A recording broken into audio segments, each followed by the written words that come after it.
আপনার যে বিশাল বড় পশুর যে বিশাল বড় ফাল ছিল সেগুলি ধ্বংস হয়ে গেছে, তাও বলেন আলহামদুলিল্লাহ। আল্লাহর বিরুদ্ধে কোনো অসন্তুষ্টি প্রকাশ করলেন না, কারণ দিয়েছেন কে? আল্লাহ দিয়েছে, আল্লাহ নিয়েছে। ক্ষেত খামার ছেলে সন্তান সব শেষ হয়ে গেল, অসন্তুষ্টি প্রকাশ করলেন না। শেষ পর্যন্ত এমন এক রোগ হলো, যে রোগের নাম হলো কুষ্ঠ রোগ। কুষ্ঠ রোগে ওনাকে আক্রান্ত করেছে। সেই যুগে এই রোগের কোনো চিকিৎসা পদ্ধতি ছিল না, সেই যুগে এই রোগের কোনো চিকিৎসা পদ্ধতি ছিল না।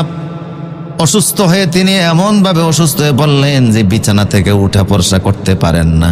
আর ইতিমধ্যে সম্পদ, টাকা পয়সা, ব্যাংক ব্যালেন্স, ওই সময় যেভাবে মানুষ টাকা পয়সা সংরক্ষণ করত, সেইগুলি পশু বাকি যা ছিল সব ধ্বংস হয়ে গেছে, শেষ হয়ে গেছে। আর শয়তান এসে ওনাকে জ্বালাচ্ছে, এটা শেষ হয়েছে, ওইটা শেষ হয়েছে, এই শেষ হয়েছে, ধ্বংস হয়েছে, এগুলি বইলা বইলা ওনার থেকে ন্যূনতম বিরক্তির একটা ভাব, অসন্তুষ্টির একটা ভাব, একটা প্রকাশ পাইতে চাইছিল শয়তান, কিন্তু হাজারো চেষ্টা করে বের করতে পারে না।